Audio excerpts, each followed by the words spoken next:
He holds a PhD in maritime history, University of Sanchez, master's degree in history in Catholic University of Valparaiso. Originally, he was a pilot. He also get to the U.S. Naval Postgraduate School, Monterey, California, as a mechanical engineer. He wrote a number of books and articles. Have been attended this conference for a number of years. But now it's also attended by all his colleagues. As Alexander mentioned, he's going to talk about the USS Baltimore incident in Valparaiso. Okay, sir, your turn. Okay. Well, thank you very much for the presentation, Jorge and Alexander. And I thank also Jorge for organizing this type of meetings, presentation of Latin American subjects. Following in this, Carlos Lopez, Chilean historian, that he is not with us nowadays. Well, I will try to load then my presentation.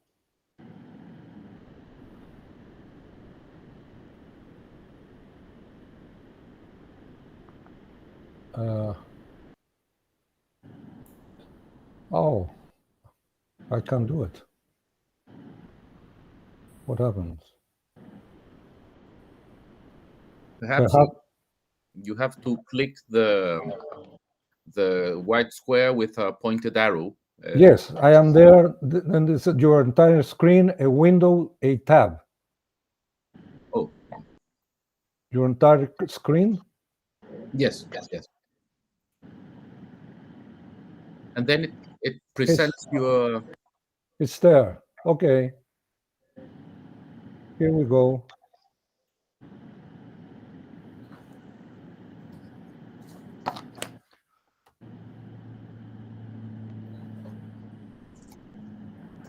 Apparently, it's not presenting. Are you seeing the presentation? Unfortunately, not.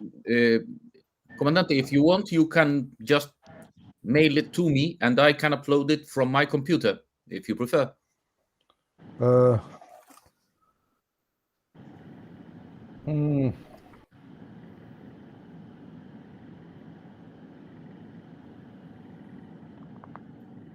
Let's try again.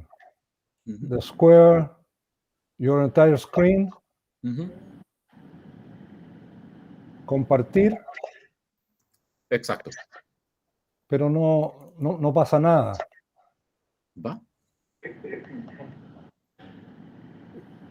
It's available only cancelar, not compartir. Oddly enough. If you prefer, you can send it to me or whatever. Okay, I will send it to you. Sorry about this. Don't worry. Happens all the time, actually.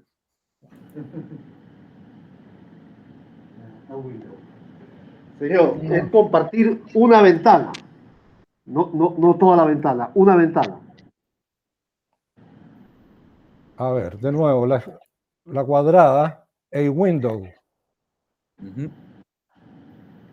Pero no se me ilumina compartir.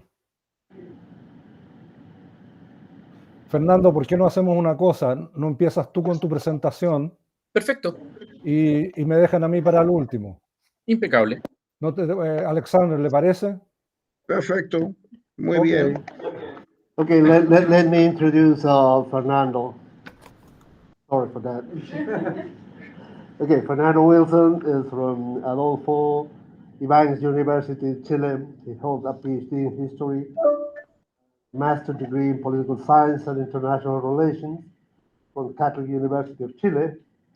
Have a study diploma in defense studies and education on U.S. and Chilean institutions.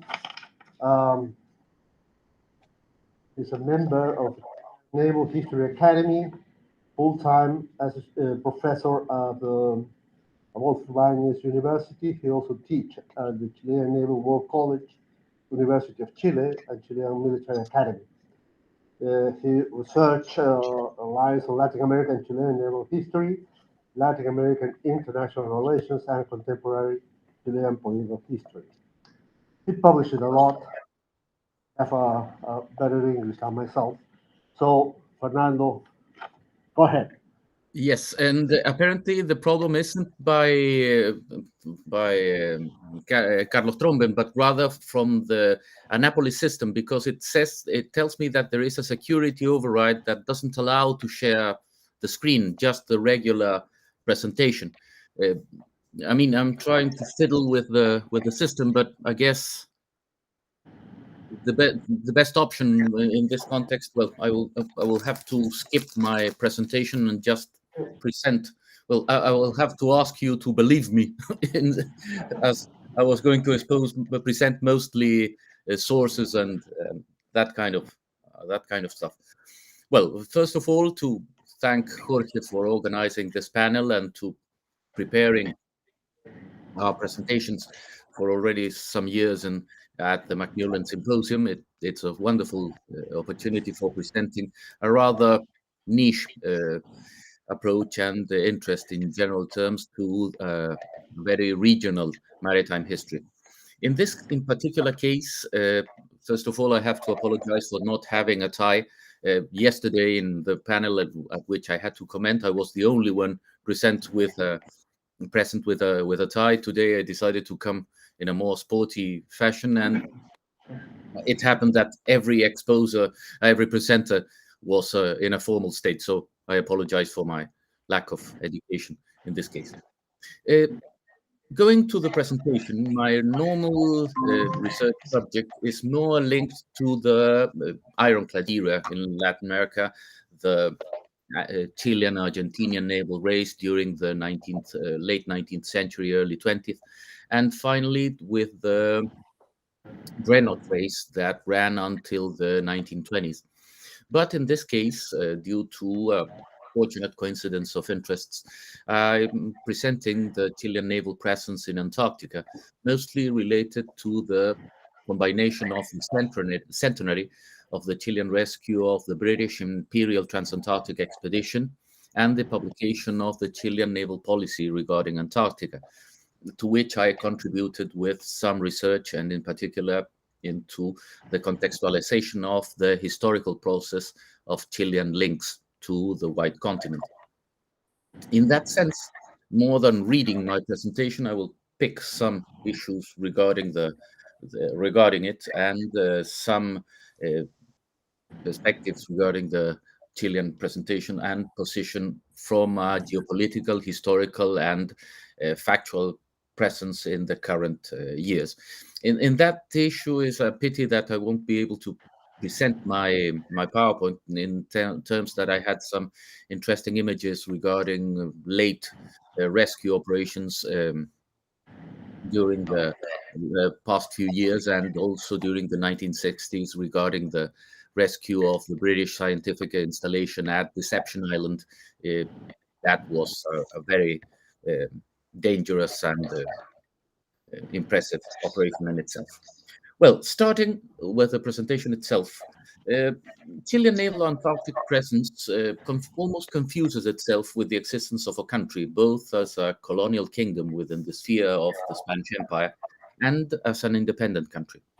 Initially, during the late Bourbonic period of the Spanish Empire, Chile had a geopolitical position, straddling the interoceanic passes between the Atlantic and Pacific Oceans, what we now know as the Magellan Straits and the Drake Pass, the Cape Horn, at the time known as the Mar de Oces by the Spaniards, was a fundamental way to access the Pacific and primary threat source for the Viceroyalty of Peru. In that sense, in several primary sources, Chile was at the same time, the poorest of the Spanish American kingdoms, and at the same time, the Antemural del Reino, a sort of first barricade to protect the access to the Peruvian coast and its riches by foreign pirates and formal enemy fleets. In all those combinations, Chile didn't have the same strategic approach, didn't receive the same strategic approach that received the Caribbean. Spain, the Spanish Empire, couldn't afford the massive effort in fortification that took place in the Caribbean and New Spain, Mexico. And in that sense, the Spanish option, particularly during the Bourbonic period from Charles III on, the decision was to isolate Chile and to prevent Europe getting the information regarding prevailing winds, sea conditions, anchorage, eventual islands or positions with fresh water and standing cattle, etc., that could make a pirate or foreign expedition into the Pacific easier. In that sense, the wiseness of the decision was clearly demonstrated as when the Dutch Admiral Jacob Lermite actually managed to reach Juan Fernandez Archipelago. Just a few years later, Lord Anson, making use of that information, managed to carry out a most challenging winter crossing through the Cape Horn and managed to stay up to 6 months at Juan Fernandez, repairing his ships before devastating the Spanish Pacific in a succession of attacks which were particularly intense and very rewarding for the British fleet. In that sense, the prohibition of trade for the Chilean coast generated a dual combination or a dual situation for Chile. On the one hand, its elite was basically isolated from the rest of the Spanish Empire, but at the same, only a couple of ships were authorized to access Chile from Callao and Guayaquil, the so-called registry ships. But at the same time, the Chilean elite was acutely aware of its isolation and was most interested in what were euphemistically called the Boston whalers, which were neither Bostonian nor whalers, but rather smugglers that came both from the entire American East Coast and from the European ports, bringing all kinds. They were engaged in a complex trading system that involved also the Chinese and Southeast Asian ports, as well as the American coasts. They carried out seal and whale hunting duties. They sold those procedures in Southeast Asia. They purchased luxury goods, which were then smuggled and sold within the Latin American coasts.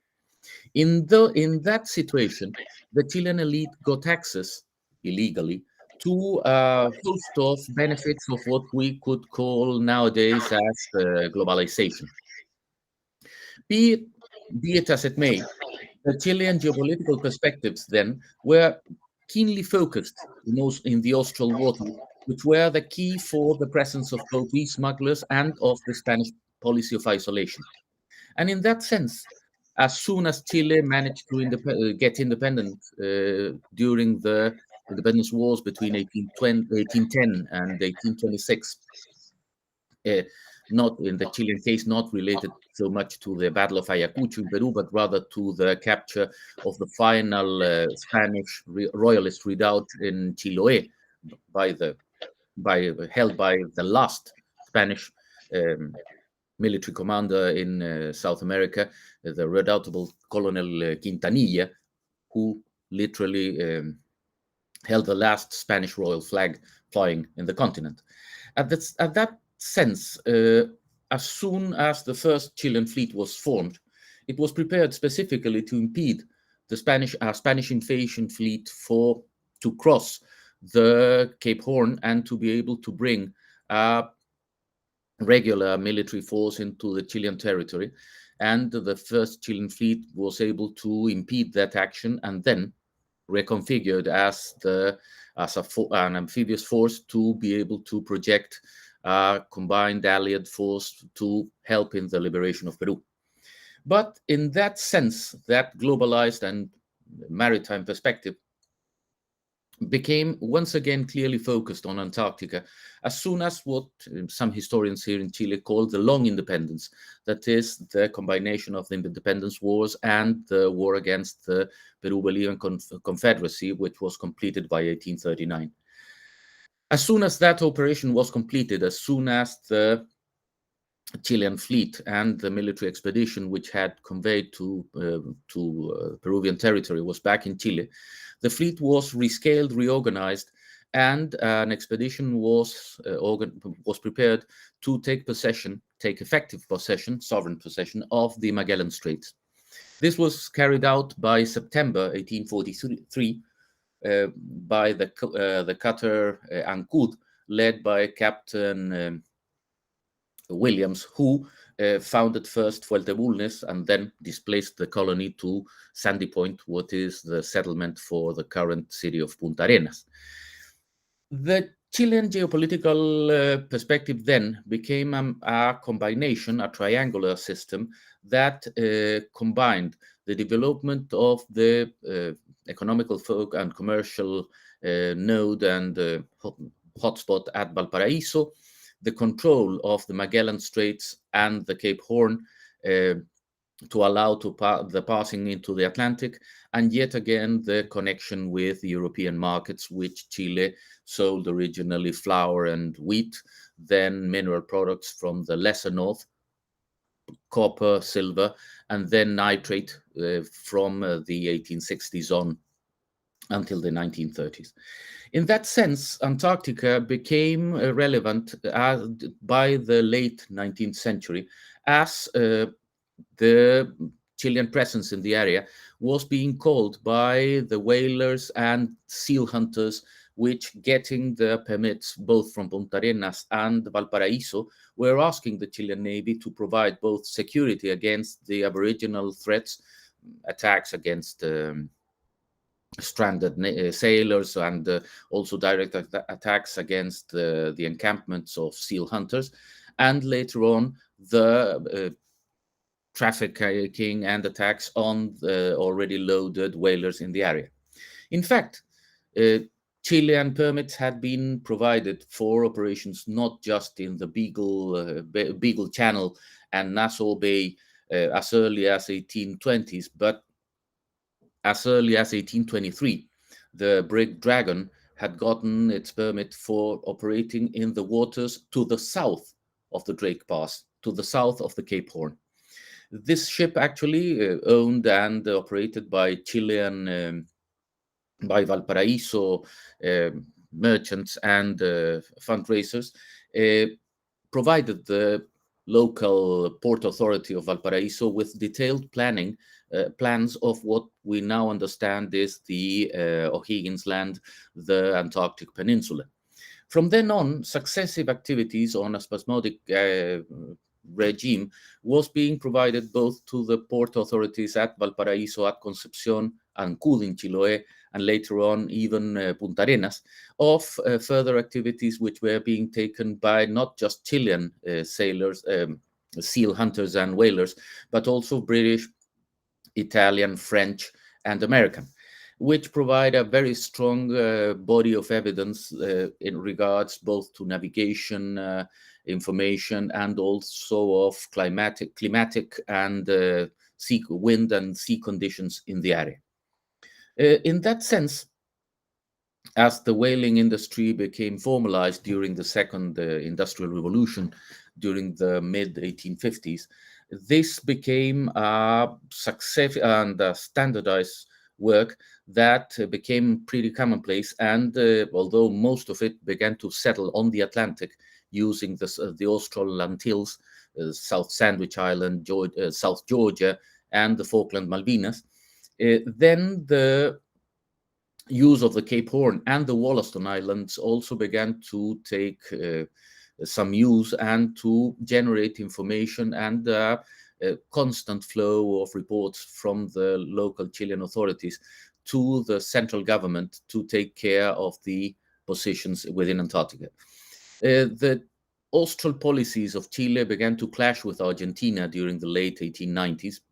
One of those incidents actually will be presented by Captain Tromben in regards with a clash with with a set of American sailors, which were used at the time by the Argentinian authorities to express their interest and presence in southern waters.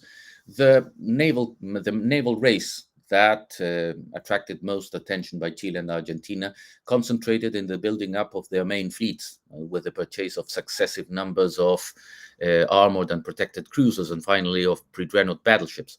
This prevented the attention being focused into Antarctica, despite the pleas by the local authorities, both from the Chilean and Argentinian sides. Nevertheless, already by the early 20th century, there was in presence a very active flotilla of small tenders, former whalers, and what in Spanish we call locally as escampavillas, but small patrol craft mostly dedicated to keep law, order, and humanitarian help in the area. That began to operate within the Drake Pass and the Drake Sea, and to get glimpses to the northern archipelagos of Antarctica. In that sense, the Argentinian schooner Uruguay had already been called by the stranded expedition by Otto Nordenskjöld to help in the area, and the knowledge already gained by the Chilean naval officers in the place meant that the Argentinian Navy called for Chilean Navy help by assigning a pilot to the Argentinian Navy ship, which was a role which was fulfilled by the First Lieutenant Felipe Chandler. A few years later, afterwards, a British collier taking supplies to the South Georgia island was swept by the winds into Admiralty Bay and the collier Telephone, and was also helped and rescued by the Chilean Navy. Yet again, another expedition to save the French brig Pourquoi in 1908 and 1909. Nevertheless, it was in 1916 that true Antarctic relevance was acquired by the Chilean government, when explorer Ernest Shackleton, which had started an expedition in 1914 on the verge of the First World War, that had taken the specially prepared vessel Endurance down into the Antarctic Ocean and had been caught by the ice and been swept and stranded in the area for nearly 2 years. They had managed on a heroic procedure of survival to get, without any human losses, to Elephant Island, and after an impressive feat of seamanship, a small nucleus of survivors had managed to reach the whaling settlement at South Georgia to ask for help. Ernest Shackleton attempted the rescue 4 times with the help from private schooners, formal national ships by the Uruguayan fisheries department, etc., without being able to reach the survivors at Elephant Island.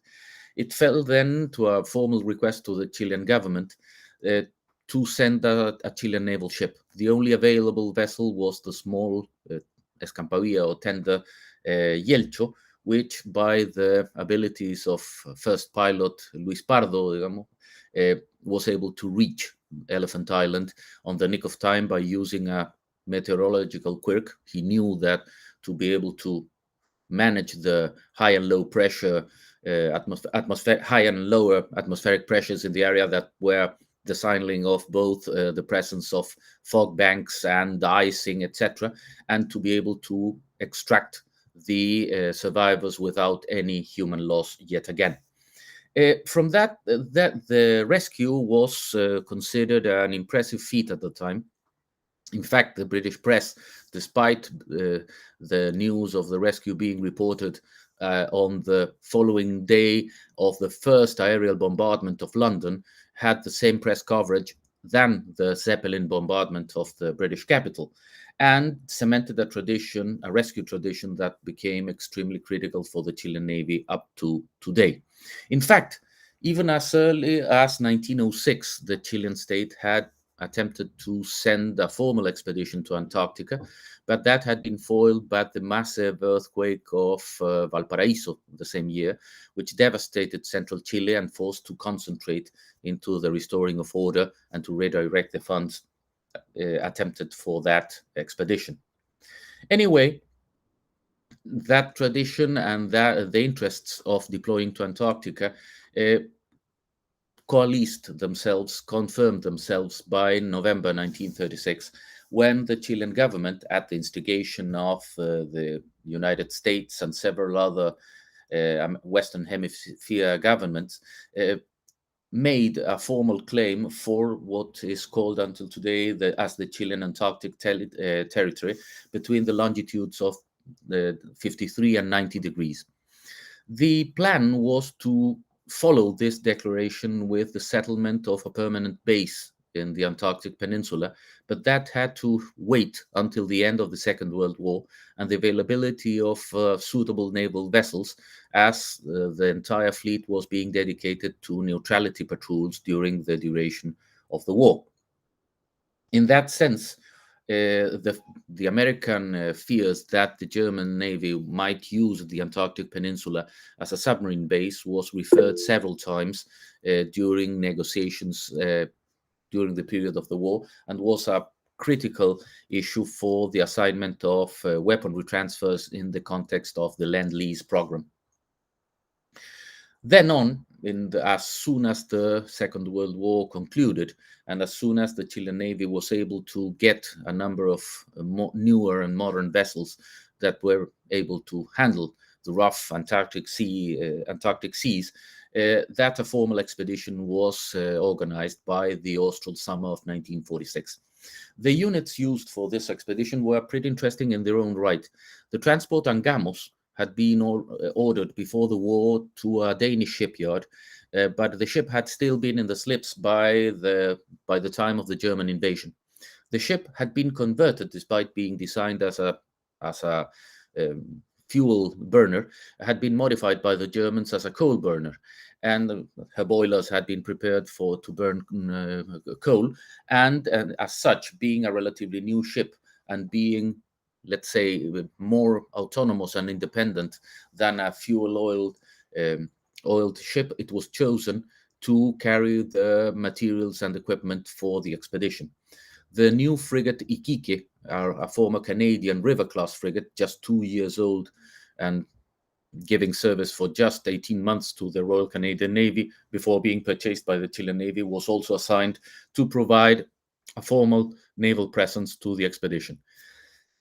A Chilean Air Force bought OS-2U Kingfisher seaplane of regular use by the US Navy, but in the Chilean case flown at the time by the Chilean Air Force, was also added to the expedition to found and settle what was then called the Soberania base, the following year christened as the Arturo Prat base, Arturo Prat being the major Chilean naval hero.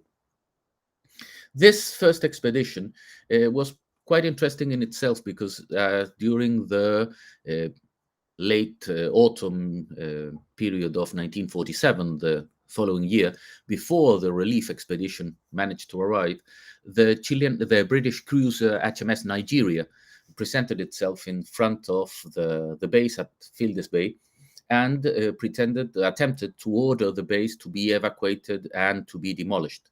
The base in itself, just a single prefabricated hut, just refused to open the door, in what has become a commonplace anecdote within the Chilean naval Antarctic presence. The 6 Chilean sailors, led by first lieutenant, refused to acknowledge the presence of the British naval party that kept banging the door as a storm was coming on. And finally, the British naval officer commanding the naval party had to slide the letter of reclamation and the ordering of evacuating the orders for evacuating the base,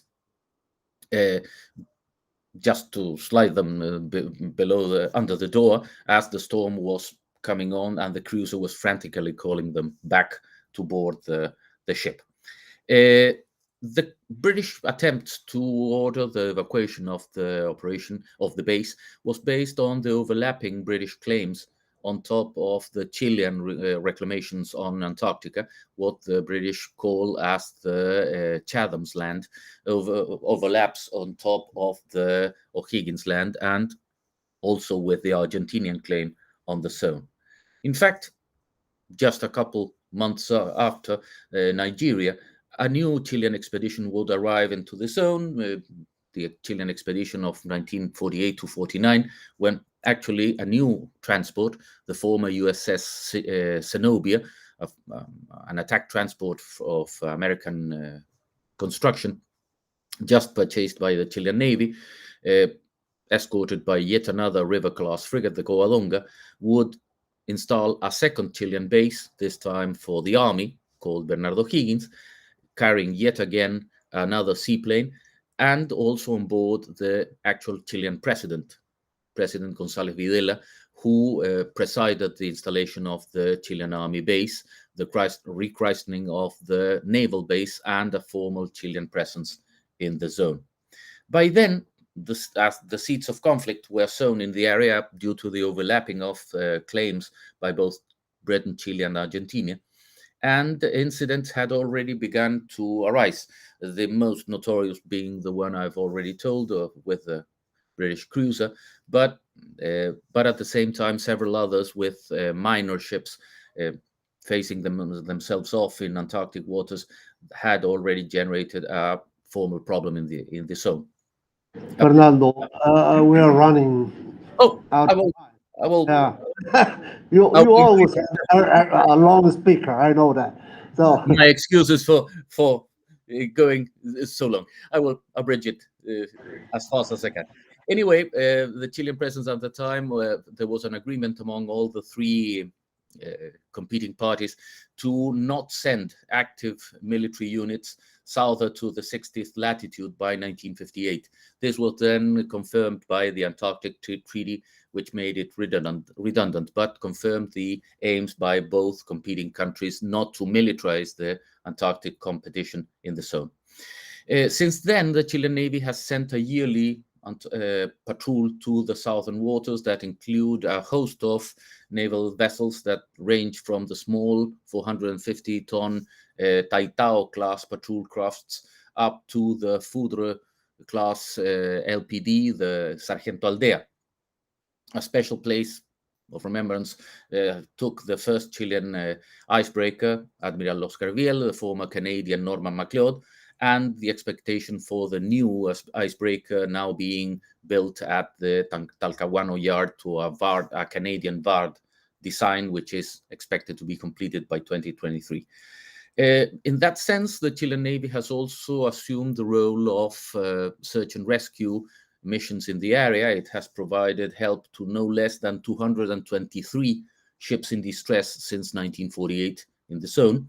A special mention has to be given to the former liner Lindblad Explorer, which managed to get itself grounded no less than 8 times before being sunk after grounding in Antarctic waters. And the British Antarctic Survey rescue of the base at Deception Island under an active volcanic eruption by the helicopters of the Chilean Antarctic Transport Piloto Pardo. In fact, one of the helicopters, tiny Bell 47s, got a volcanic stone crashing through its blimp, its bubble, and the pilot, the then Lieutenant Corson, still has the stone at his home as a central conversation piece within his living room. In that sense, nowadays the Chilean presence in the zone has been formalized and now acts in cooperation with the Argentinian Navy in the so-called Patrulla Antártica Naval Combinada, the so-called PANC, where Chilean and Argentinian ships share the roles of rescuing the zone, which proved pretty useful in 1989 with the rescue of the survivors of the Argentinian Antarctic transport Bahia Paraíso, which got stranded and then sank in Antarctica, consolidating a Chilean naval presence in the zone, which not only provides SAR and logistical support to the Chilean presence, but also logistical uplifting for no less than 24 bases of 8 another countries in their presence in the area. And well, that should be my presentation. My excuses for not being able of presenting my PowerPoint, but apparently it's an issue with the firewalls at Annapolis, which doesn't allow us to project in that zone. Hopefully it has been remedied by now. my excuses for not being able to present, and my excuses for getting over my time, my allotted time. Thank you very much.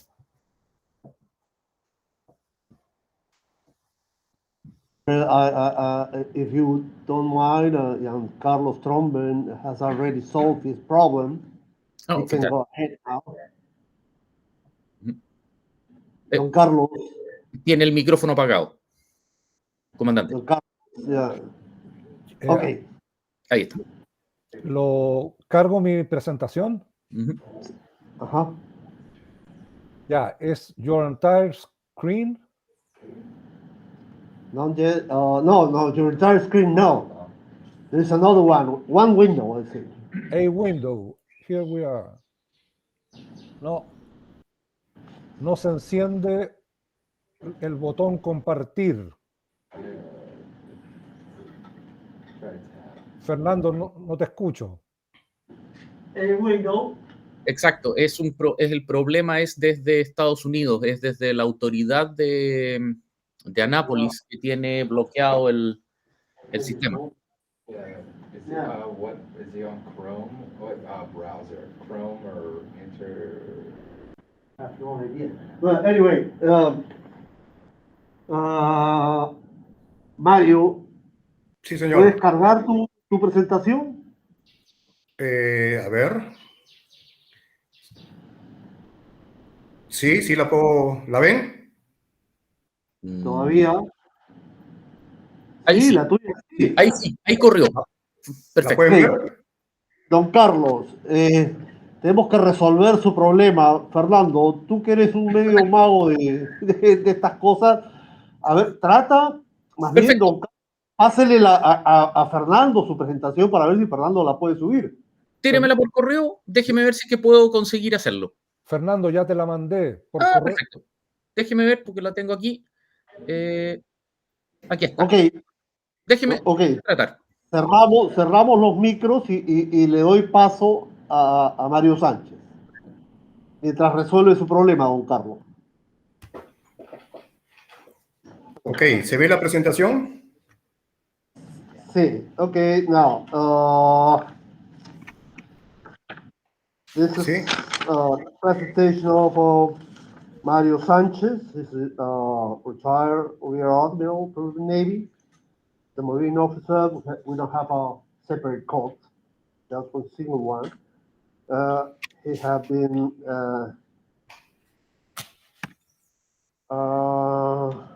work at the Ministry of Defense. He has a force commander of the United Nations forces in Cyprus, Vice Minister of Defense, and Senior Advisor for Peacekeeping Operations at the Joint Command for Peruvian Armed Forces. He held several other positions and is going to deliver a presentation of Peruvian Navy in peacekeeping operations. Okay, Mario, go ahead. Thank you so much, sir. First of all, my excuses for being late. I thought that the timing of the symposium with the time of Lima, Peru was the same, and I was wrong. Sorry about that. Okay. Right, 6 o'clock in the morning in Chile. Okay, thank you so much. Distinguished guests, ladies and gentlemen, I'm Rear Admiral Mario Sanchez de Bernardi from Peru, and I'm very pleased and honored to have the opportunity to address such a distinguished audience. Many thanks to the director and organizers of the United States Naval Academy Macmillan Naval History Symposium for inviting me to talk about the Peruvian Navy in peacekeeping operations as part of a Latin American navies in recent times panel. The United Nations is an international organization that seeks to preserve humanity from the scourge of war and to reaffirm fundamental human rights.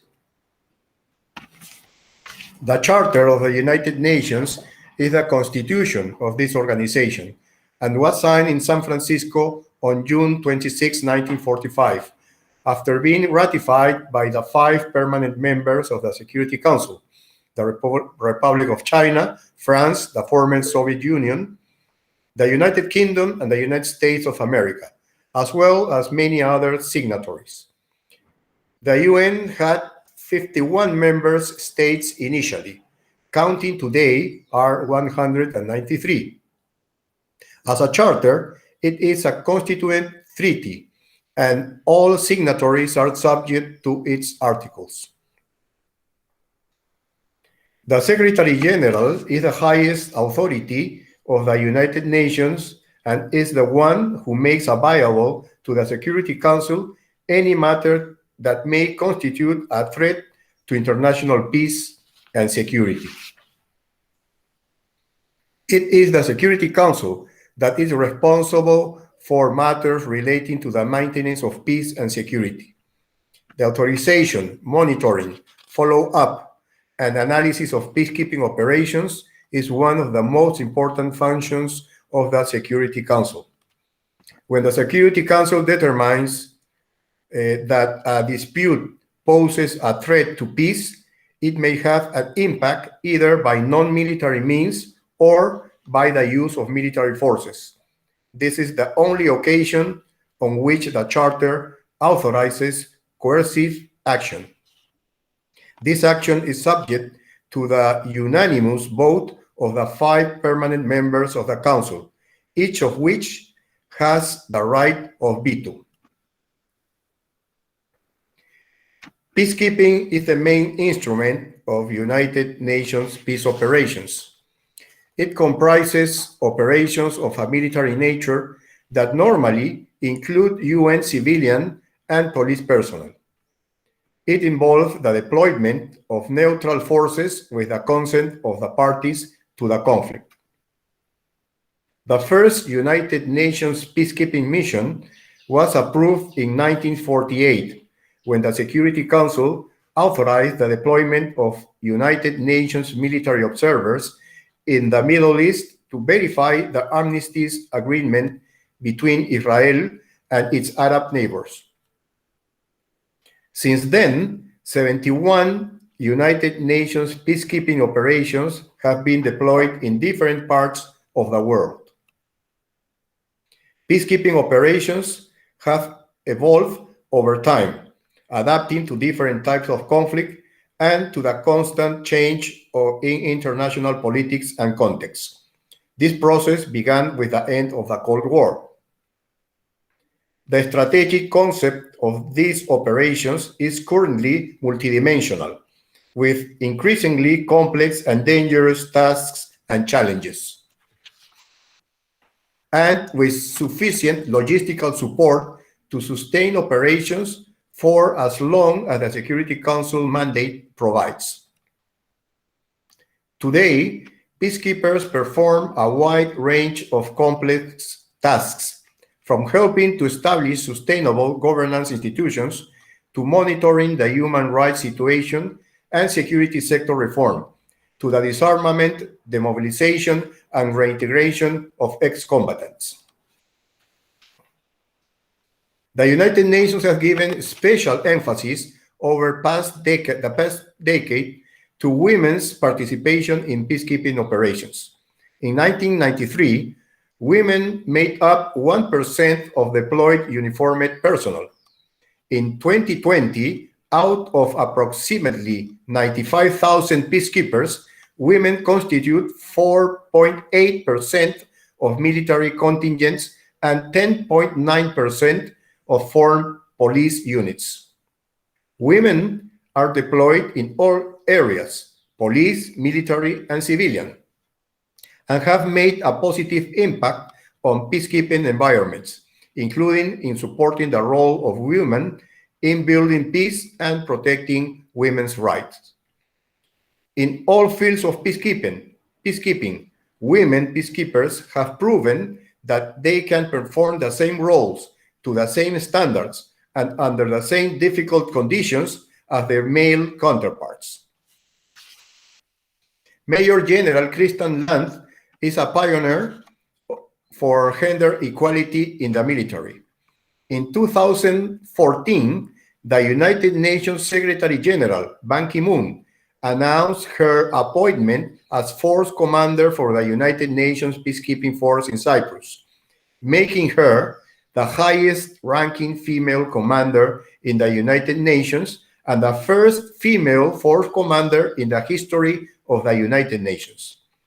After leaving Cyprus, Major General Land was appointed as the head of Military Observer Mission for the United Nations Trust Supervision Organization that monitors the ceasefire between Israel and Egypt, Jordan, Lebanon, and Syria. Major General Cheryl Pierce from Australia and Major General Ingrid Gjerde from Norway have been also appointed as force commander in 2018 and 2021, respectively. Peru has always been sensitive to the effort of the United Nations to contribute to achieving and strengthening the objectives of peace and peaceful coexistence, to which all the peoples of the world aspire as indispensable condition for promoting their economic and social development. To that end, our country has contributed through its armed forces to the maintenance of international peace and security. The first mission in which personnel of the Peruvian Armed Forces would participate would be in the United Nations Observation Group in Lebanon, 1958. Later came the first mission where Peru would participate as a contingent in the United Nations Emergency of the Middle East with the Peruvian Battalion in 1973. Then there would be a period of almost 15 years in which Peru would move away from peace missions, particularly in the early 80s when the terrorist phenomenon began in our country. Between 1988 and 1999, with Ambassador Javier Pérez de Cuellar from Peru as Secretary General of the United Nations, Peru participated in the missions of the United Nations Military Observer Group in Iran, Iraq, 1988, the United Nations Transition Assistance Group in Libya, Mario, disculpa, Fernando, tienes que retirar tu pantalla porque estás interfiriendo con la otra.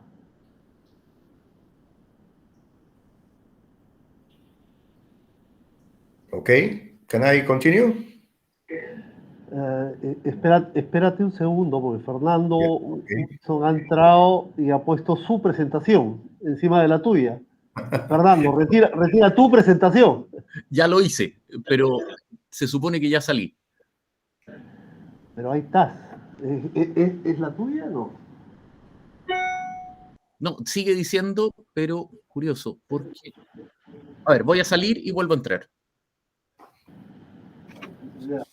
¿Me confirman para seguir? ¿Qué pasó? Espera un momento, Mario, por favor.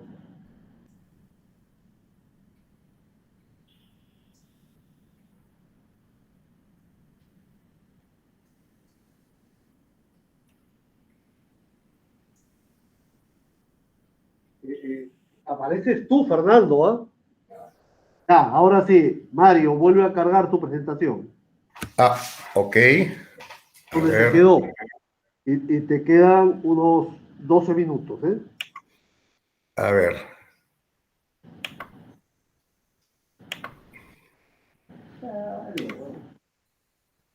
Mil perdones por el error, las disculpas del caso. Okay.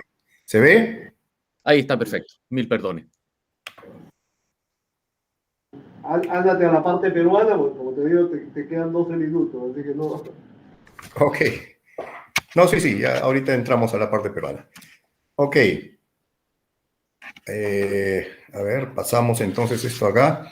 Here I would like to make a parenthesis to pay a posthumous tribute to Ambassador Javier Pérez de Cuellar, who served as Secretary General of the United Nations. Ambassador Pérez de Cuellar was Peruvian by birth. He was a politician, lawyer, and diplomat, and the fifth Secretary General of the United Nations between January 1st, 1982, and December 31st, 1991, being to date the only politician of Latin American origin to serve as a UN Secretary General. Since 2000, Peru sent officers to the United Nations mission in the Democratic Republic of Congo, the United Nations missions in Sierra Leone, and the United Nations mission in Eritrea, Ethiopia. Until that year, however, no clear policy had been established regarding participation in peace operations.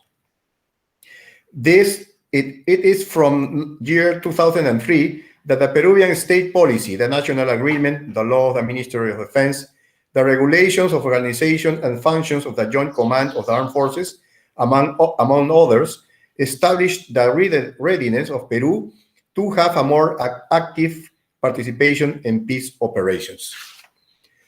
In 2003, the Chief of Staff of the Joint Command of the Armed Forces commissioned me to organize the new Department of Peacekeeping Operations of the Joint Command of the Armed Forces.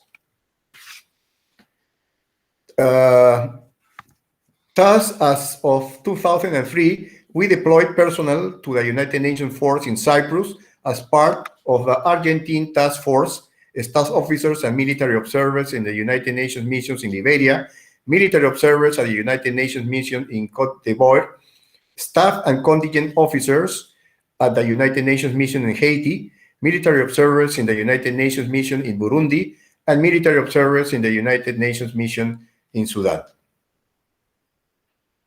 Other goals set were to join the United Nations Security Council as a non-permanent member, which was achieved in January 2006 and subsequently in 2018.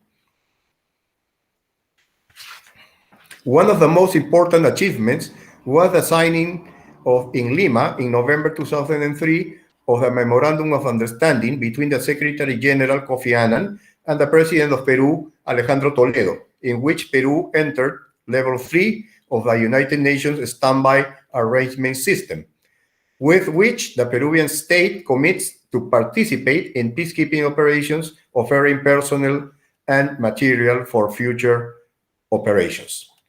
The participation of Peruvian women in peacekeeping operations has also marked an important milestone in the history of our armed forces.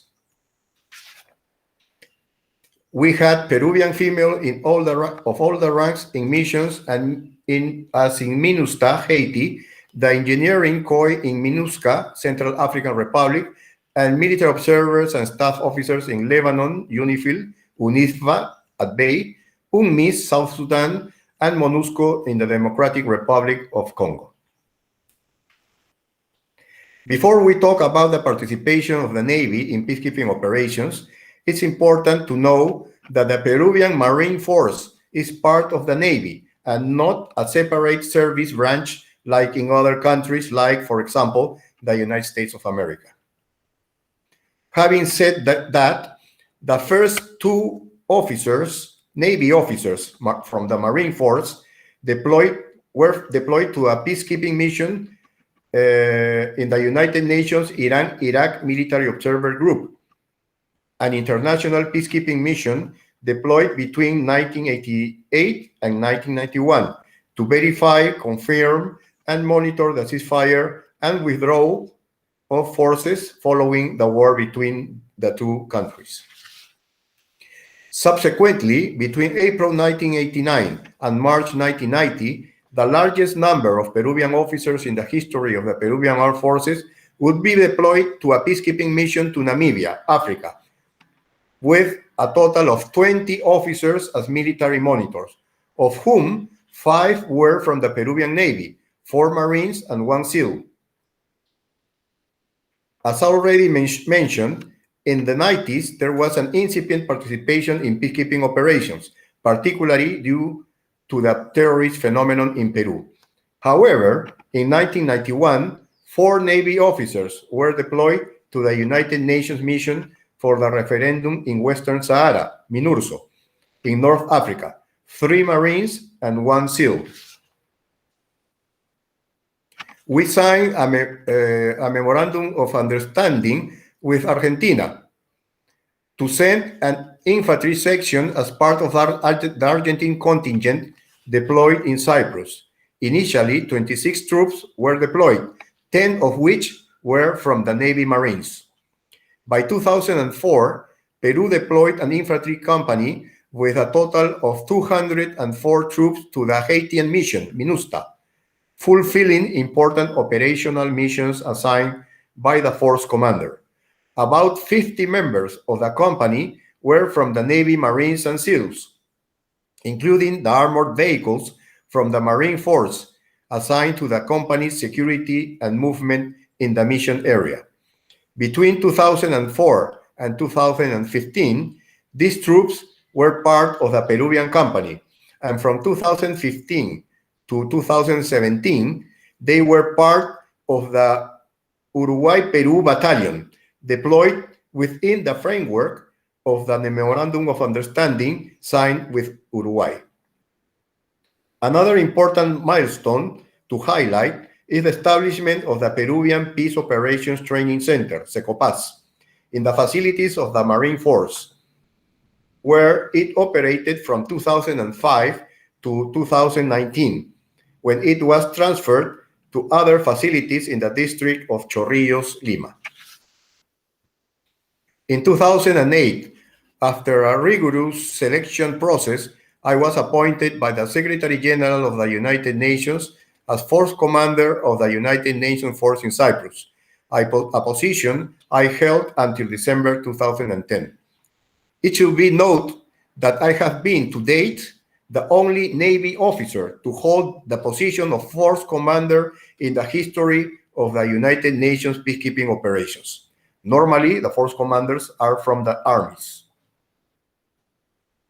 In addition, over the past 10 years, naval personnel have been deployed to the missions of MONUSCO, Congo, UNFIL, Liberia, UNOSI, Côte d'Ivoire, MINUSTA, Haiti, UNMISS, Sudan, MINURSO, Western Sahara, UNMISS, South Sudan, UNAMID, Darfur, UNISFA, at Bay, MINUSCA, Central African Republic, UNIFIL, Lebanon, and UNMA in Yemen, to carry out missions as military observers and members of staff of the military components of the missions, including officers and female junior staff.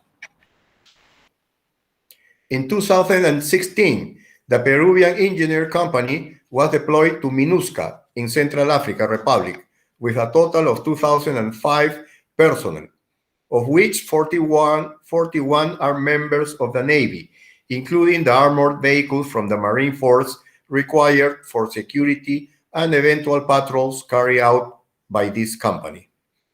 In 2019, as part of the gender equality strategy established by the United Nations, 20 female personnel are deployed as part of this military contingent, of which 6 belong to the Navy. In the immediate future, the Navy is part of the commitment of a Rapid Reaction Force company that the country has committed to peacekeeping operations, participating with Marines and administrative personnel, as well as with major equipment and armored vehicles from the Marine Force. As we can see, since 1958, Peru has been contributing to world peace through its armed forces, and the Navy has been present in this effort since 1988, with the deployment of personnel and material in Peruvian contingents in Haiti and the Central African Republic, as well as military observers and members of staff of the military components in various United Nations missions, including an admiral as force commander of a UN mission. Thank you for your attention.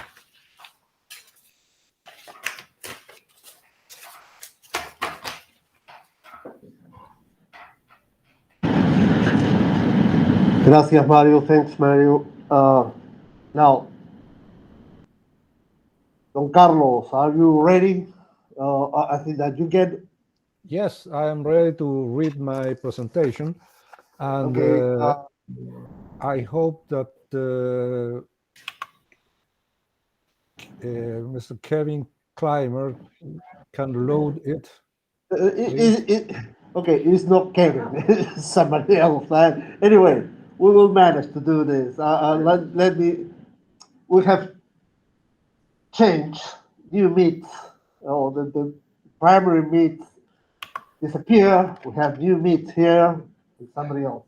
So Carlos Stromberg, I'm going to introduce you once again. Carlos Stromberg is a retired captain, Chilean Navy. He held a PhD in maritime history, Exeter University. He wrote a number of things on Chilean history, and now he's going to talk about this incident. Okay, sir, go ahead. Okay, next slide, please. Chile obtained territories rich in minerals and nitrates due to its victory over Peru and Bolivia in the so-called Guerra del Pacífico 1879-1883. These were the former Peruvian province of Tarapacá and the Bolivian Antofagasta. Britain's sympathies were close to Chile due to its investments and previous takeover of its nitrate deposits in Peru. The United States asked them for Peru due to its perceived geopolitical situation. After the war, Chile's policies regarding the nitrate deposits applied a tax based only in nitrate exports, regardless of its price.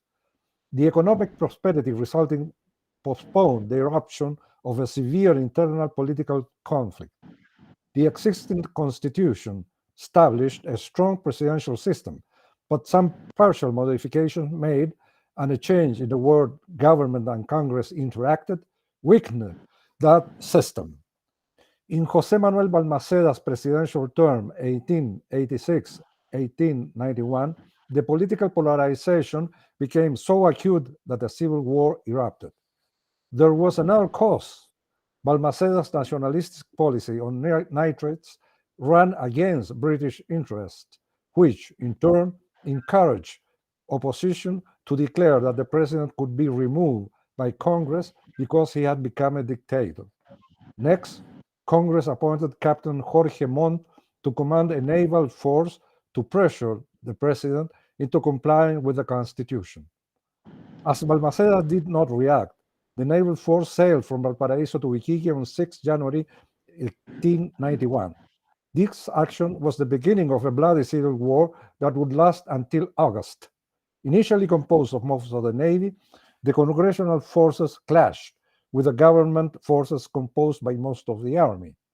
The naval division seized the province of Tarapacá to collect overdue taxes on the export of saltpeter.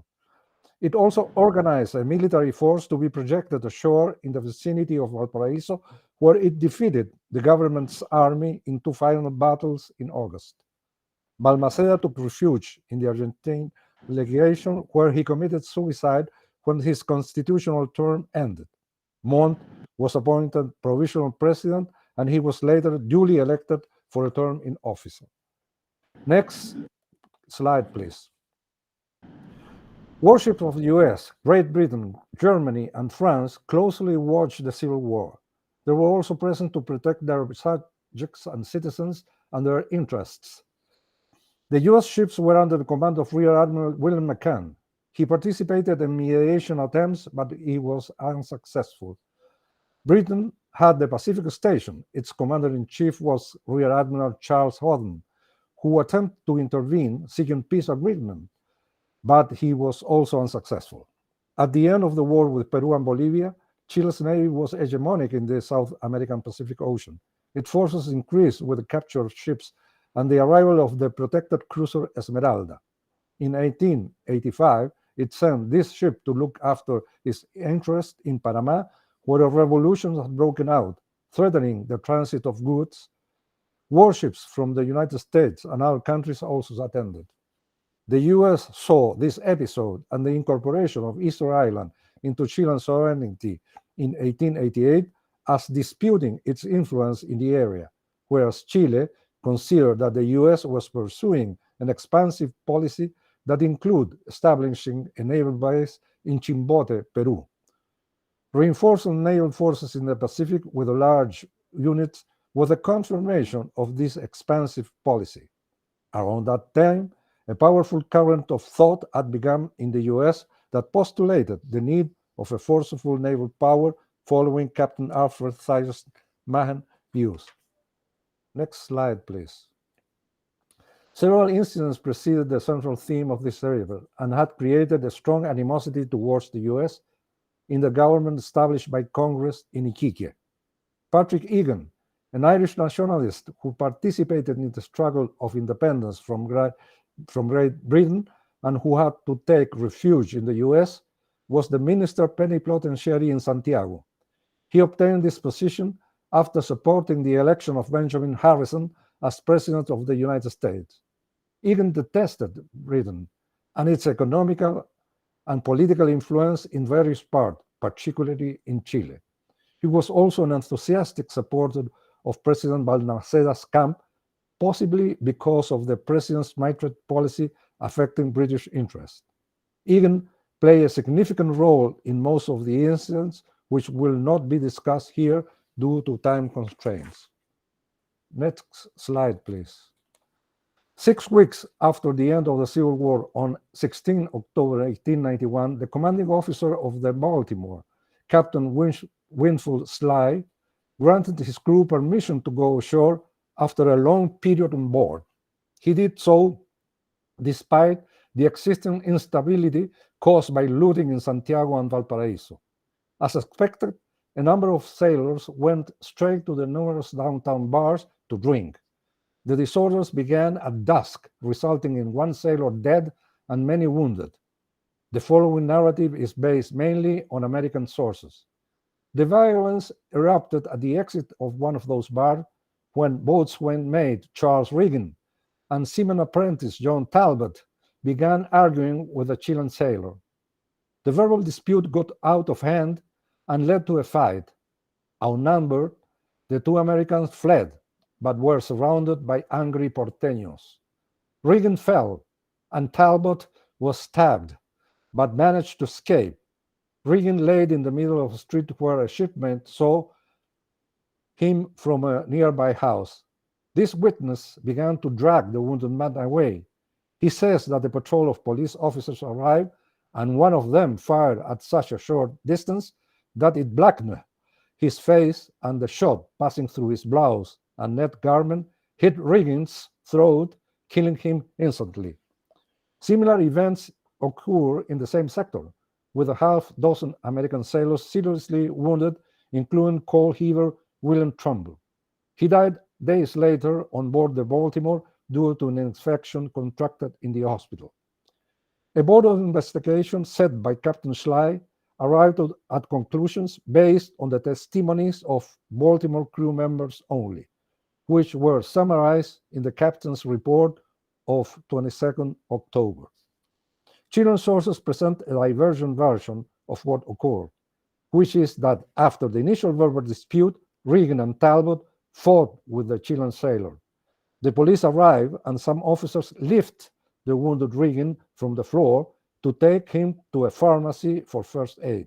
Then there was a gunshot from the crowd, and Regan fell to the ground with his throat pierced by a bullet. Next slide, please. The criminal trial began the next day in Valparaiso. Chilean judicial processes at that time has 2 stages. The first was a restricted inquiry, and the second was open to the public. It ended when the judge issued his sentence. Critics of this process argued that it was excessively slow. At the outset, the judge requested the U.S. legation to submit to him the background information, but Egan did not cooperate. Next slide, please. The U.S. government, informed of the events by the Sly's report requested an explanation from the Chilean government. It also stated that it saw the reported events as an expression of apparent enmity with the United States. The Chilean Minister of Foreign Affairs, Manuel Mata, replied with a strong-worded diplomatic note. Mata sent a supplementary note, including a report prepared by the governor of Valparaiso. The United States did not answer these 2 last notes. U.S. communication revealed that it required an apology for the incident and compensation for the injured crew members and the families of the dead. Chile answered that it was necessary to wait for the judge's report and ruling. The above events originated the rough exchange between Egan and Mata that lasted until 31st December, when Luis Pereira replaced him, ending the career of a politician entirely unskilled on diplomatic matters. Next slide, please. President Benjamin Harrison, sometimes described as a cold and reserved Presbyterian deacon, has been elected to office in 1889. His Republican Party had the majority in both branches of Congress. He showed an increasing tendency to extend the U.S. influence abroad, laying the foundation of further territorial expansionism. In the congressional elections held in 1890, the Republicans lost the majority of the House of Representatives, which foreshadowed difficulties for Harrison's re-election. In his annual report, in his annual message to Congress on 9 December 1891, Harrison referred to the situation with Chile. First, he described the exchanges and disagreements with the government established by the Chilean revolutionaries. Then, he referred to the incident in Valparaiso, describing it according to Sly's report and ignoring the background information provided by Chile. He also regretted the offensive tone of Mata's notes, which will remain unanswered. The president closed by saying that he expected an adequate and satisfactory answer from Chile. If this were not fulfilled or delayed, he would bring this matter again to the attention of Congress. Following the serious accusation made by Harrison before Congress, Mata sent a telegram on 11th December to the Minister Plenipotentiary of Chile in Washington, Pedro Montt, rejecting all the accusations made. He also complained about the aggressiveness and violence of a note received from Egan. He instructed Montt to publish this telegram duly translated. Montt did not comply with these instructions and delivered a watered-down version. He stated that the Chilean government believed that the Secretary of the Navy's report and President Harrison's message to Congress contained inaccuracies and that he would deliver a complete version as soon as the trial in Chile came to an end. Egan relayed to his superiors the whole telegram dated 11th December. He stressed that it is not only injurious to the officers of the United States, but offensive to the Secretary of the Navy and the President himself. I feel that I should avoid exchanging communication with this government until the language of the telegram be withdrawn or until I may receive your further instructions, period. Secretary of the Navy Benjamin Tracy has devoted his efforts to the modernization of the Navy. His participation in the diplomatic crisis with Chile is crucial because his influence over President Harrison, as well as the instructions he gave Captain Sly. On 11th December, Plenipotentiary Montt gave Secretary of State James Blaine, one of the most prominent 19th century American politicians, new information received from Chile together with a note written in clear and courteous terms. Apparently, Blaine then became aware of the diversion between the two governments and the consequence they might bring about. So he decided to propose Montt an arbitration. Santiago responded positively to Blaine's initiative. Next slide, please. On 1st January 1892, Plenipotentiary Montt informed Blaine of the government's acceptance of his proposed mediation. A few days later, he delivered a summary of the conclusions of the trial's investigative phase. The tone of the Chilean notes has changed. However, Montt raised with Blaine his concern about war talks appearing in the U.S. press. The attitudes of Egan and some U.S. Navy officers was running against the better climate achieved by both countries. The subject was the evacuation of asylees in the American legations and ships. Montt talked to Blaine about the above matters, and he reported that his proposals had been cordially accepted. However, the improved working climate achieved between Minister Pereira and Plenipotentiary Montt and Secretary of State Blaine had become to an end. The most dramatic stage of the so-called Baltimore incident was about to begin. Next slide, please. A dangerous turn of events occurred at the end of January 1892. After consulting Tracy, Harrison ordered Blaine to send instructions to Egan, calling again for an adequate satisfaction and reparation of the offenses made, and mentioning Mata's telegram of 11 December. In addition, it ordered Egan to convey Chilean authorities that accusing the president and the Navy secretaries of falsehood, discourtesy, and insincerity was offensive to a high degree.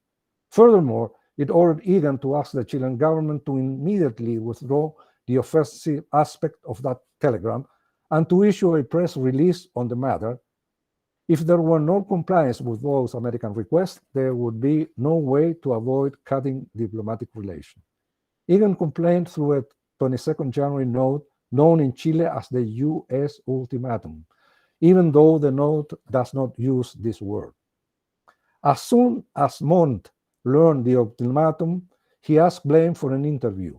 On 23rd January, Blaine informed him that the note sent corresponded to a decision made by President Harrison, and that he could do nothing about it. Furthermore, Blaine said that the message that Harrison would deliver to Congress would show the exact purpose of the instructions given to Egan. In his new message to Congress, Harrison made little mention of the efforts of the plenipotentiary Montt and the explanation given by the Chilean government. On one of the most remarkable paragraphs reads, "In submitting these papers to Congress, I desire to say that the demands made to Chile should be adhered to and enforced, period." It was a veiled allusion to war, because Congress has the power to declare war. Finally, Harrison stated that although he had not received a reply to the U.S. last note, known as the ultimatum in Chile, he believed that it must not delay bringing these matters to the attention of Congress for an action as may be deemed appropriate. Weeks before, Harrison had talked with Tracy about a possible war with Chile.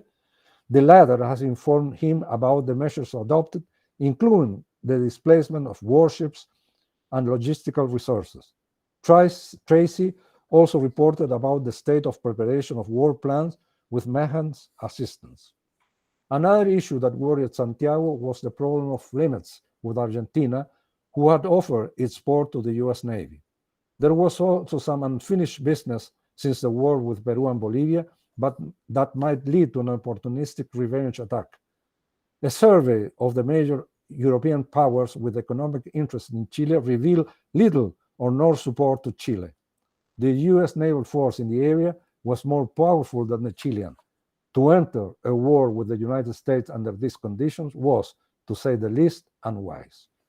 The ultimatum led the Chilean government to answer that it regrets that the American president still believed that the incident meant an hostile feeling against the U.S.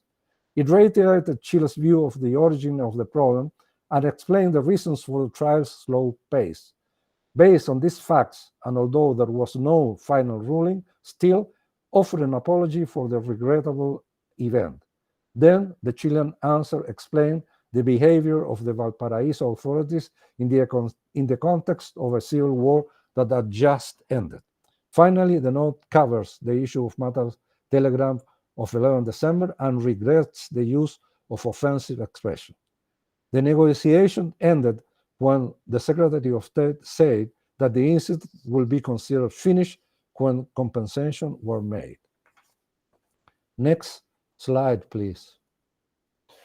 This was a crisis triggered in part by the contrast between two mentalities. The United States pragmatically established essential facts through a rapid board of investigation that did not collect Chilean testimony. Nevertheless, it allowed the U.S. authorities to make decisions. In contrast, Chile initially disregarded the information originated by the governor of Valparaiso and the police, and it opted to hold a trial that lasted for 9 weeks in its investigative part. Also, the behavior and personality of some of the persons involved had an influence in how the crisis evolved. On the Chilean side was Minister Mata's lack of diplomatic skills and vehemence that President Jorge Montt did not control properly. On the American side, there was President Harrison, known for his aloof personality, who listened more to his Secretary of the Navy, Tracy, than to his Secretary of State, Blaine. For whatever reason, he decided not to consider the information provided by Chile, notably when Minister Pereira replaced Mata, thus losing objectivity. The latter may explain somehow his becoming increasingly irritated through the crisis until issuing the ultimatum. He was in large part upset by what he considered to be a personal attack. In the background of his behavior was probably the desire to be re-elected.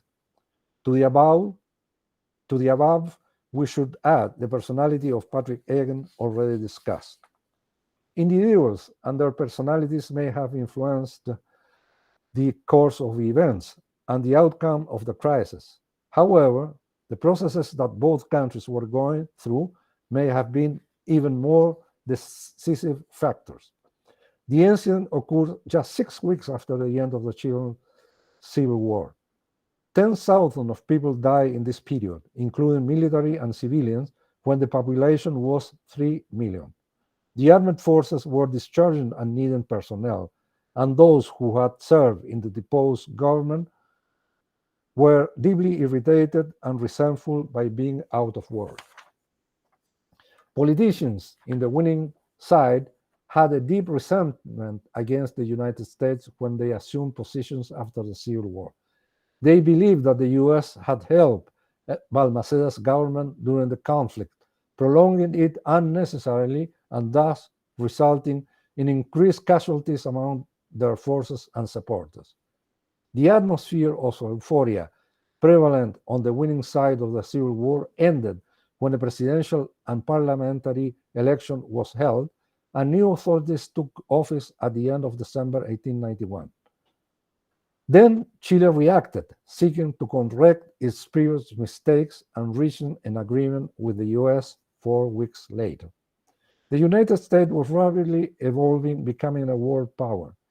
Its naval force had experienced tremendous growth, and fleets were deployed in different oceans, following Mahan's ideas. The incident in Valparaiso was an excellent occasion to test these ideas, leaving behind the brief period when Chile disputed the South American Pacific hegemony. The crisis triggered by the incident was resolved by a prompt action of the Chilean government, allowing to concentrate its efforts in dealing with a difficult situation with Peru and Argentina. As a result of the so-called Baltimore incident, relations between the US and Chile were strained despite efforts to improve them, and Chile maintained an attitude of coldness and mistrust toward the US for decades. Thank you very much.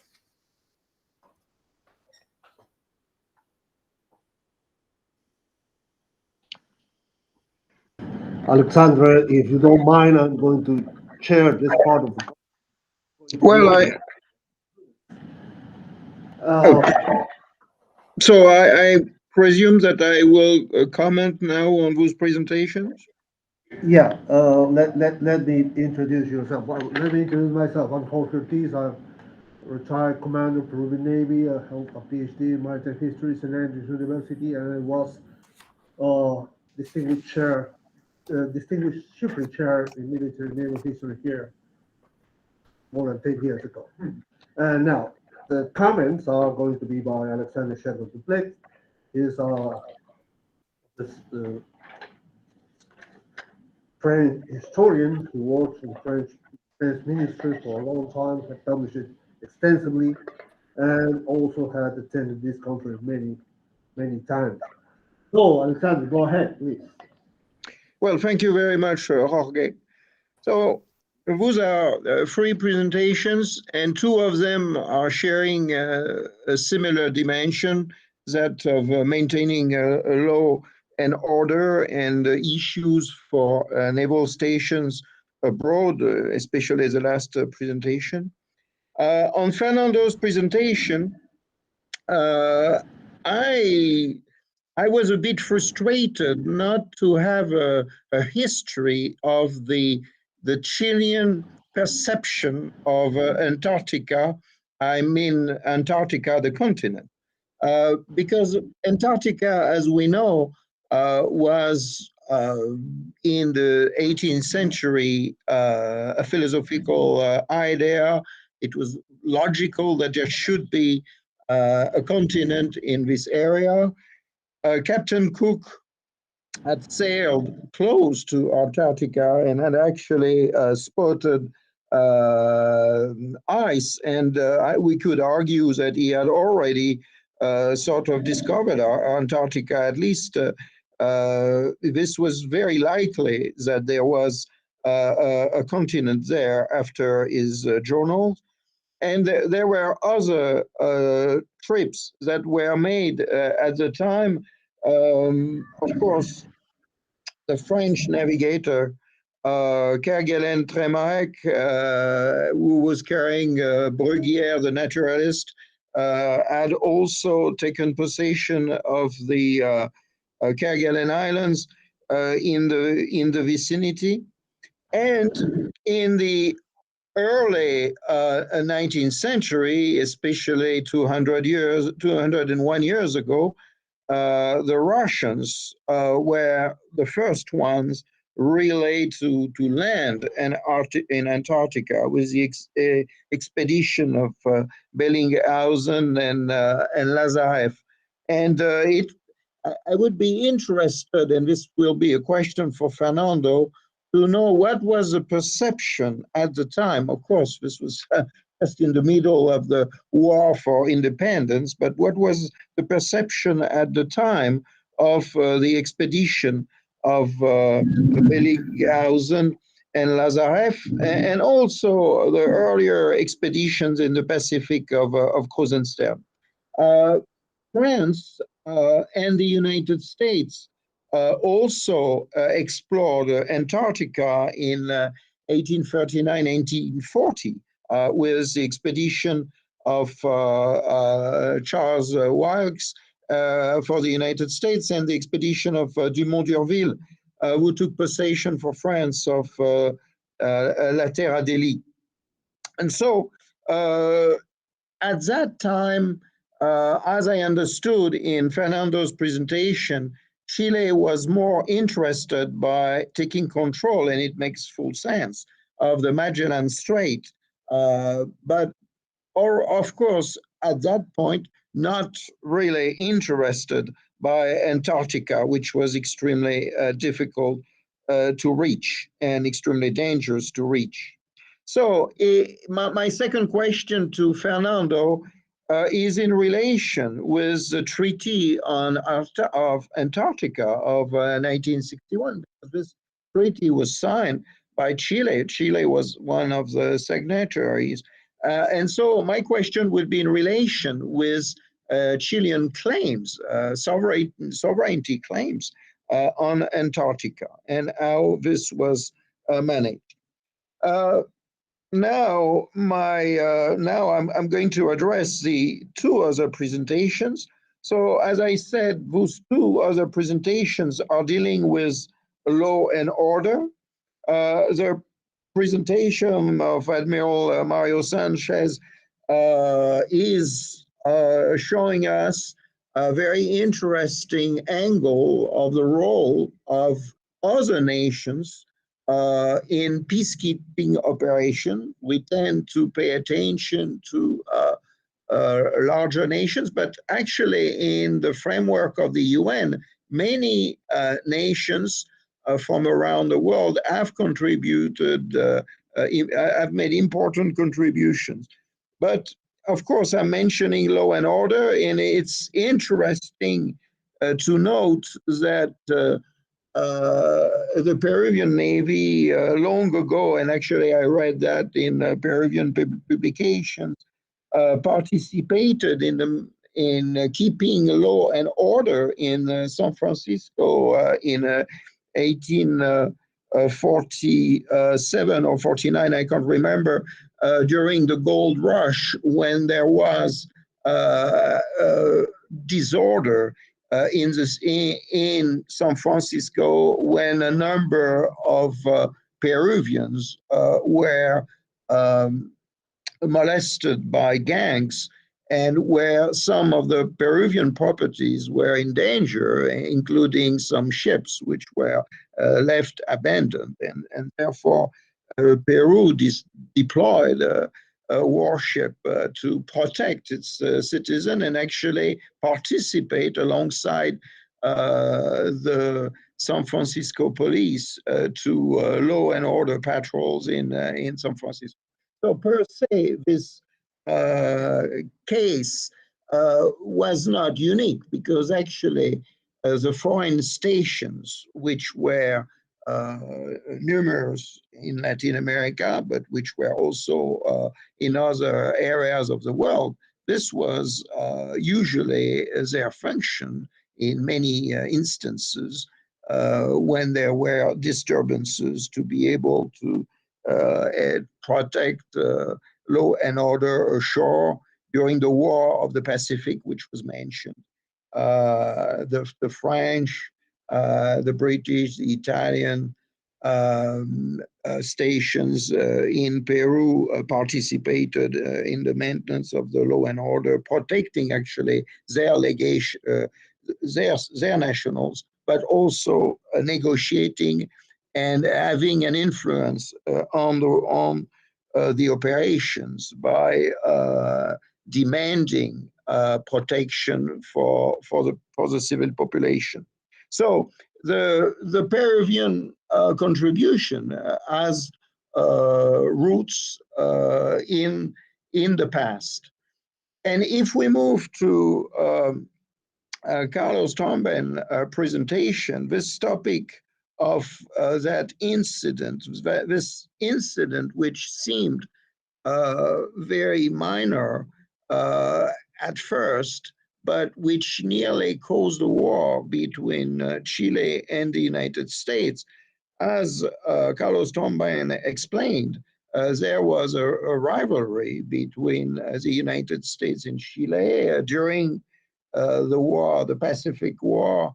The United States were more sympathetic to Peru than to Chile, and because Chile, as we know, had huge British investment, but actually there were also British investments in Peru, and so the British interests were, I would say, split. But it is true that Britain was more supportive of Chile in that war than of Peru. And also another issue which is interesting when we compare those two wars is the fact that the speed of communications increased considerably. During the War of the Pacific in 1882, the cable came and with connections to those South American main capitals, when before 1882, the communications were much slower. So actually during this incident, this Baltimore incident, the United States and the US president could react almost instantaneously to the incidents. And this situation certainly contributed to the tensions and to the misunderstandings. There was not much time to make a proper analysis, a proper assessment. There were misunderstandings on the American side, which explained this crisis. Also of interest in this crisis, as it was said, the United States were, since 1882, 1883, building its new Navy. So the ships that were deployed during the Chilean Civil War were ships from the new Navy. And actually, this deployment was quite important. And this certainly contributed to the Chilean caution at the end of and surrender, let's say, at the end of the crisis. But on the other hand, the United States were very concerned, actually, that Chile could maybe send an armored vessel maybe threaten New York City. And so it would be interesting to look into the impact of that crisis on naval fortifications in the United States, protection of New York in particular. Obviously, at that time, the United States didn't have yet fleets around the world, but the tradition of deploying warships around the world was actually, I would say, unrelated to the modernization of the U.S. Navy. The deployment of warships around the world came very early, came with the creation of the U.S. Navy, because as we know, the first frigates were ordered to fight the barbaric powers in the Mediterranean. I stop here with my comments. Oh, thank you very much. We still have a few minutes to make questions. If somebody here would, yeah, sure. I have two questions. The first one for Admiral Sanchez. Can you comment on any challenges? A multinational force must be daunting in exercising effective command and control amongst such a diverse force. Can you comment any on what you might have experienced with that, and how you were able to make the force act effectively in the peacekeeping operations? And your second question. My second question then is for Mr. Wilson. Coming to the modern day with the Antarctic Treaty, has the treaty enabled Chile to effectively exercise its national goals regarding operations or scientific exploration in the Antarctic area? Okay. Anybody wants to make some other questions? Because we're running out of time, so your chance. Okay. Anyway, Mario, Fernando, and Don Carlos, because you also have questions from Alexander. Please go ahead. We still have 5 minutes, so try to be. Okay. I understand that question is about my experience as force commander in Cyprus. That's right. Okay. Well, this is not the first time somebody asked me about this, and my answer was always the same. When you work in international environment with officers of all around the world, we have the doctrine, the military doctrine. It's very similar. No, many terms maybe are different, but the doctrine is very similar. So in my staff, I had officers from United Kingdom, from Argentina, from Slovakia, from Austria, from Canada, etc. No, and I never had any kind of problems with my staff. No, the communication was very fluid, and we had a very good staff and working environment. So I never had this kind of problems. The language, the military language, it's very similar. So that's it. Thank you. Okay. Fernando. Well, first of all, thank you very much for the questions. The first issue in general terms, addressing the present the physical presence question, is that Chile is perfectly comfortable with the settlements presented by the Antarctic Treaty. The treaty doesn't suspend or cancel any sovereignty claim, but rather uses the euphemism of freezing them. So in that sense, as long as all claims are frozen, there aren't any problems as far as Chile goes. And it has managed to fulfill all its scientific and search and rescue presence, etc., within the context. It is a declared statement of Chilean policy that the Chilean national interest is that the treaty should continue, and the Antarctic the preservation concepts should be maintained through time during the future. There have been some squabble rather recently when Argentina extended its economical exclusive zone on its own claim within the Antarctic Peninsula, in terms that it alters the original Argentinian claim. And there is a sort of vacuum in terms of its relation with Articles 4 and 11, second paragraph of the Antarctic Treaty, in terms of it is really valid as an action to modify the original claims by the signing of the treaty on a retrospective way. Anyway, it doesn't have any practical application, and it is part of the ongoing political relations among both countries. Chile has also made its own claims on the issue, so it's an issue being handled diplomatically. And on Alexandra's questions, well, the Chilean perspectives regarding Antarctica would take an entire seminar on their own.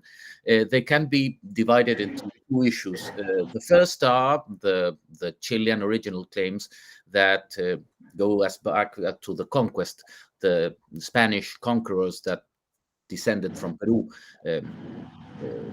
Pedro de Valdivia in particular had, and Pedro Sancho de la Hoz had cartas de conquista that were extended down to the Antarctic, down to the southern pole. Nevertheless, actual exploration down to the southern pole weren't really realized. There are a number of expeditions, Ladrillero, etc., the founding of Puerto del Hambre in the Magellan Straits during the 17th century, etc. We still have 2 minutes to finish the. Yes, and to wrap, the Chilean main worry during the 19th century, more than traditional perspectives regarding Antarctica, were the day-to-day handling of the fisheries, whaling and sealing activities in the area, which were regularly rough and tumble, and they generated administrative local problems. And I will rather settle here to give time to Captain Drummond to develop his own perspectives. Thank you very much. Don Carlos.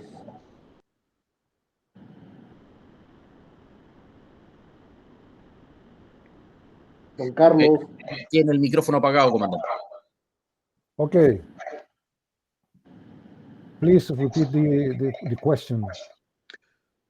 Well, on your presentation, I had a question on, well, an observation on the speed of communications, which were in this crisis prompted by the installation of that cable. And so actually the communication between Chile and the United States were quite swift or nearly instantaneous. And Yes. And so if you could comment on this. The exchange was instantly. The telegrams were going back and forth, and there was no delay, really. Also, there were, the press arrived very early in summaries, arrived by the telegraph. So when, for example, President Harrison made his presentation in Congress, the press reports arrived to Chile almost instantly as being published. So that's my answer. Okay. Okay, thank you very much. Indeed, we're just in time. Thank you, all of you, all of you who left. Okay, in the next session. Bye bye. Bye bye. Bye bye. Bye bye. Okay, bye-bye. Thank you very much. Thank you to all. You are going to stay here for the next. Yes. We'll keep seeing.